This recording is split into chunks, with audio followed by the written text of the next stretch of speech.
Last night, I got in an argument with my wife. I wanted to share with you what happened and what I did and how we were actually able to resolve it afterwards. Yesterday, my wife took my kids to the zoo. It was a holiday, long weekend. She asked me if I wanted to come and I said, no, I'm gonna do some work. So she said, okay, no problem. I'll take the kids. She took the kids all day to the zoo. Apparently they had a great time and they got to see a bunch of animals. So it was a long day for her and for the kids. She came home, said, okay, I'll do bedtime for them. She had a long day and she had taken the kids out. So I said, you know what, let me help you out. You gave me the day to work, to rest on the holiday. So I said, let me do kids' bedtime for her. Give her a bit of a break, her out, take the pressure off. So she feels good that I actually helped out yesterday. So time came for bedtime, and then my daughter, no, mama, do bedtime. She's young, so she said she wanted her to do bedtime instead of me. So my wife said, no problem, okay, I'll do bedtime. I said, hey, I'm offering to do bedtime. I'm offering to help out and take care of the kids, so you get a little bit of a break. You've had a long day. She said, no, it's fine. I'll do bedtime. I said, okay, cool, no problem. So she did bedtime. Then after bedtime, I was sitting on the couch and then my wife comes down, sits on the couch.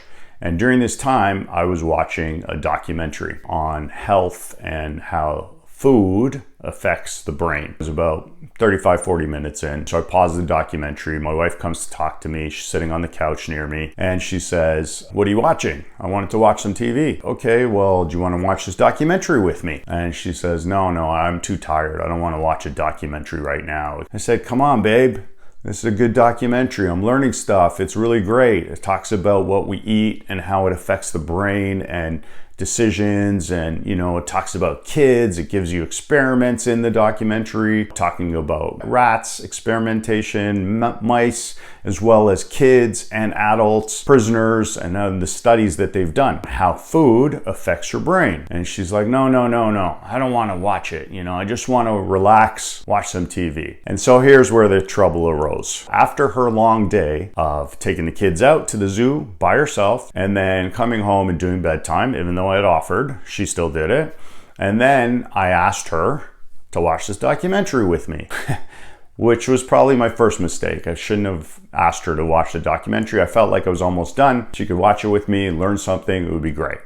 However, not necessarily realizing what long of a day she had, and she just wanted to shut off and watch something mindless. And so that was probably my first mistake. And then my second mistake was I started to try to tell her about the documentary. Babe, listen, I learned that food really affects your brain. Not only your body and your weight and all of that, but food really affects the brain. So maybe, just maybe, this might be why kids sometimes have temper tantrums and act out. Maybe it's what we're feeding them. And she's like, oh, I feed them fine. I cook for them. They're fine. They eat properly. Better than a lot of other parents feed them, and etc. I said, I know you do, babe. No problem. That's great. However, what if we stop feeding them sugar? In this documentary, and I went on and shared, the effect from the studies and the experiments that they showed in the documentary. So that was probably my second mistake.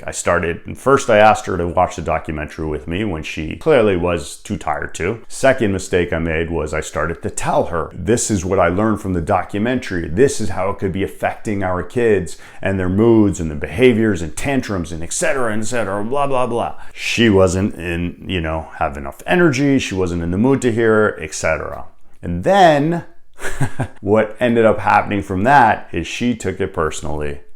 Now, here I am, I'm saying, let's see if we can change our kids' diet. Maybe not give them sugar. Cut back on some of the snacks and stuff like that, sugar foods. She took that personally. I feed them fine, they're fine. Do the best I can. I'm feeding them healthy. So what happened from there was, because she took it personally, right? Which was not my intention. My intention was to say, here, I got this information. Let's see if we can put it into practice. And then what happened was we ended up getting into this argument. And then, because she took it personally, she started to attack me. You cheat, you eat this, you eat McDonald's, you take some of their snacks and eat that, etc., etc. Which is true. For the past little while, it's been summer, I've cheated a few times off my diet and I haven't eaten the best. And because I don't keep my own snacks and junk and stuff in the house, I end up eating some of their snacks. Anyway, so this is what happened. We got into this argument because she took it personally. Then she started to attack me. And I was like, oh, okay. And I admitted to, cheating. And she's like, you have to set the example and you have to eat properly. And, so then we can tell them. And they're kids. They're going to be exposed to sugar. What happens when they go to birthday parties? They can't have pizza and ice cream? I'm like, okay, fine. They can have it when they go to birthday parties, but we don't have to feed that to them at home, right? Makes sense? Anyway, so we got into this long argument. She took it personally, started to attack me. So here's what I learned from it. This is what I got out of it and that I wanted to share with you today. So the first thing that I learned and that I did incorrectly was I chose the wrong timing. I didn't take into account that she had a long, tiring day, being out with the kids all day. I picked the wrong timing to ask her to watch the documentary, then proceeding to share with her what was in the documentary. Wrong timing. I should have had a bit more awareness and take into account her day, her long day, and how tired she was, and therefore maybe, just maybe, choosing not to share, asking her to watch the documentary and sharing what I learned in that documentary. So that was my first mistake, right? That I should not have chosen that timing. I chose the wrong timing. There's a time and place for everything, and that was apparently the wrong timing. So that was the first thing that I learned. So lesson learned, choose the right timing. Your wife is in the right frame of mind. She's a bit more receptive to something like this, a conversation like this, when she's rested, hasn't had a long day. Pick the right timing. The second thing that I learned from this experience was that having patience and not taking things personally. Because she took things personally, which was not my intention, but she did take things personally, saying, oh, I feed the kids properly, etc. So what that caused was her to go on the offensive. She got defensive, and then she went on the offensive and started to attack me. You don't eat properly all the time. You do this, you do that, etc., etc., etc. And so what I tried to do in that was not take things personally.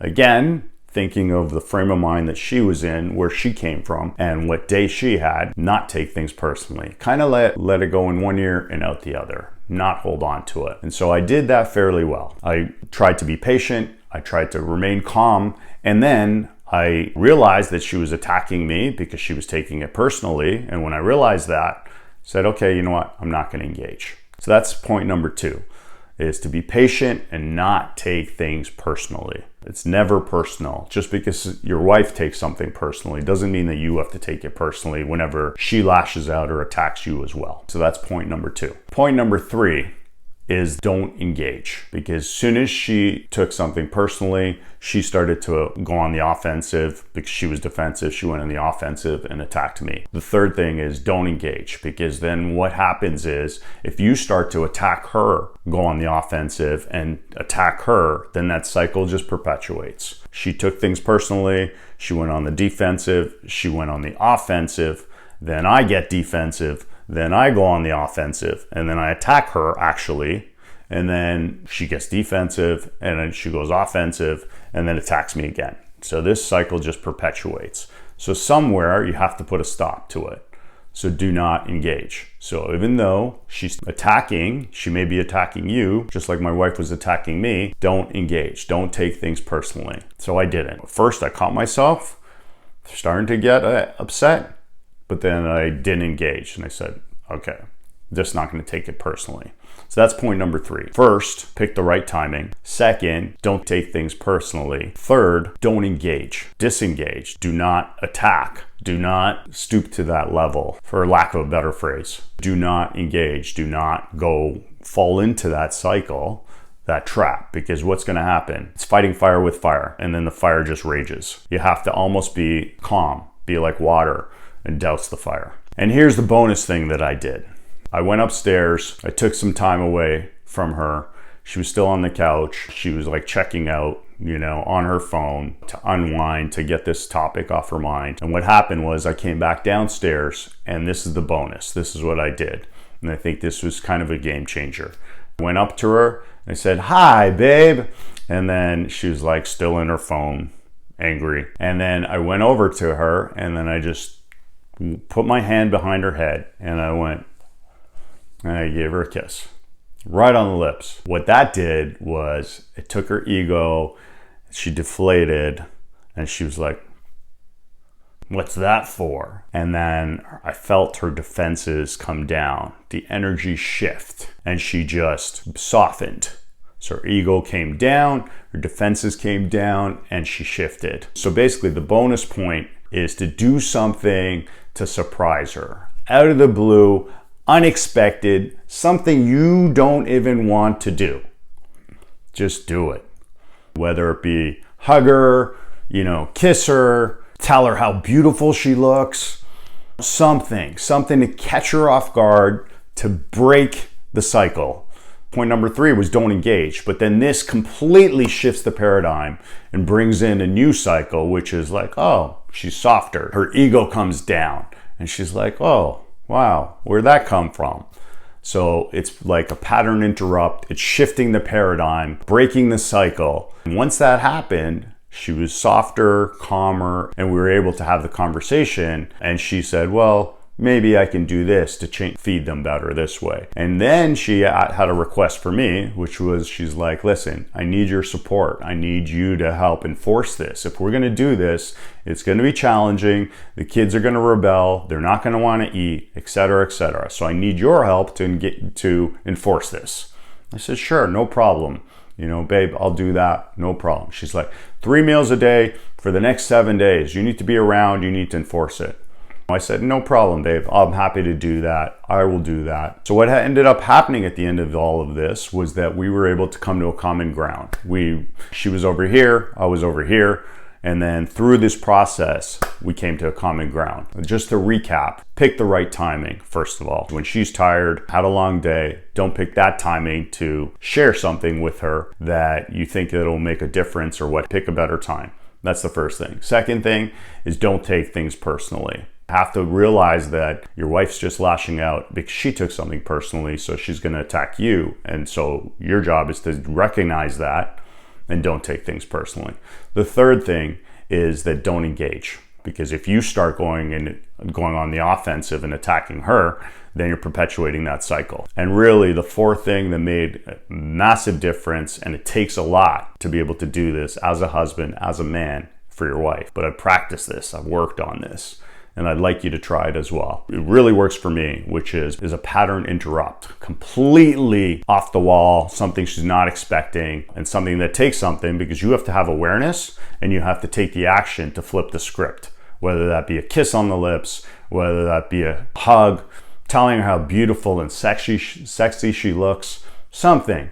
Do that, and that's what worked for me. And I hope that helps you, because that totally took the argument that we had last night from, this to this. So if that helps. If you have any questions, let me know below. Hopefully this content helped you. Please like, comment, and share, and hit that little bell icon on the side there. If you have any questions or if you've experienced something similar, I'd love to hear. Drop me a comment and let me know. All right. Thanks very much, and thanks for watching. Have a great day.